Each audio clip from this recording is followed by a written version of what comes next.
सिद्धि की शादी के बाद वो ससुराल चली जाती है। पीछे रह जाती है भाभी रानी।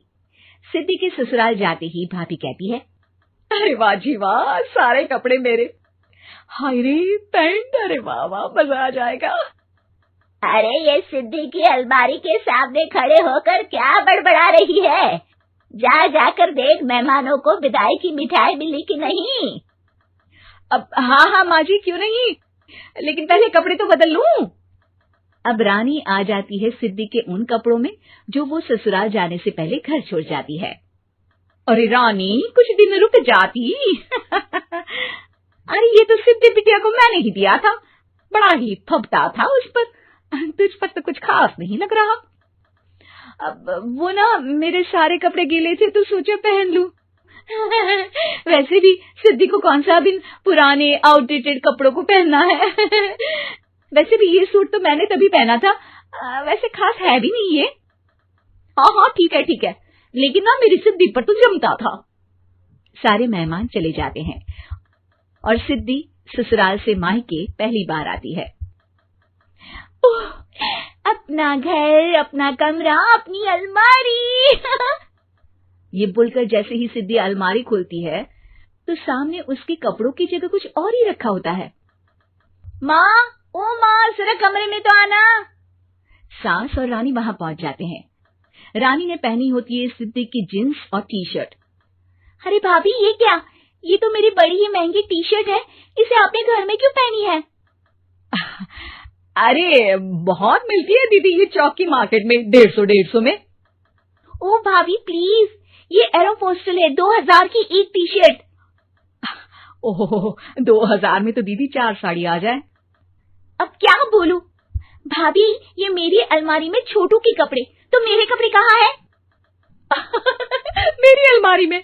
अब दीदी आपको कौन से पुराने कपड़े पहनने थे? माना भाभी, लेकिन मैं जब घर आती तो यही सब पहनती ना। अरे तुम तो बड़ी कंजूस हो दीदी। खैर वक्त आता है जब सिद्धि ससुराल के लिए रवाना हो रही होती है। अरे रानी, अंदर से सिद्धि का गिफ्ट ले आ, लड़की पहली बार ससुराल से मायके आई है। रानी अंदर जाती है और एक सिंपल सी साड़ी लेकर बाहर आ जाती है।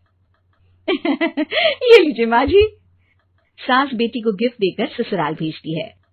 अगले दिन रानी एक सुंदर सी साड़ी पहनकर सामने आती है। अरे रानी, ये तो वो साड़ी है जो मैंने सिद्धि को देने के लिए दी थी जब वो ससुराल ले जाती, लेकिन ये तूने कैसे पहन ली?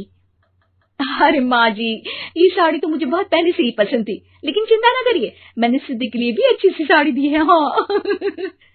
तभी सिद्धि का फोन आता है। क्या माँ, कुछ अच्छा तो दिया होता ससुराल ले जाने के लिए। अरे पहले दिखा दिया होता। ये चमकते हुए पैकेट में नौकरानी वाली साड़ी मत दिया करो माँ। अरे बेटे, वो तेरी भाभी ने ना गलती से उससे पैकेट बदल गया। हाँ, मैं कल ही तेरे भाई के हाथ से तेरा वाला पैकेट भेज दूंगी।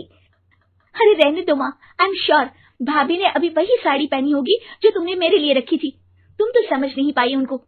खैर छोड़ो, मैं ज्यादा बोलती अच्छी नहीं लगती, रहने दो, आपको उन्हीं के साथ रहना है, फिर बात करेंगे। सास को रानी पर गुस्सा आ जाता है। वो उसके कमरे में जाती है जहाँ वो शादी का एल्बम देख रही होती है। रानी, मार्केट जाकर एक ऐसी ही साड़ी लेकर आ, कल प्रतीक जाकर सिद्धि के घर दे आएगा। अरे क्यों माँ जी, कितनी साड़ी देनी है दीदी को? यहाँ कोई सेल लगी है क्या? अरे चुप कर, मेरे बेटी के हिस्से की साड़ी खुद पहन ली, अब ज्यादा ज्ञान बांट रही है। एक दिन सिद्धि का फोन आता है। माँ, मेरी सास ने आप सबको खाने पर बुलाया है। सारे लोग सिद्धि के ससुराल पहुंचते हैं।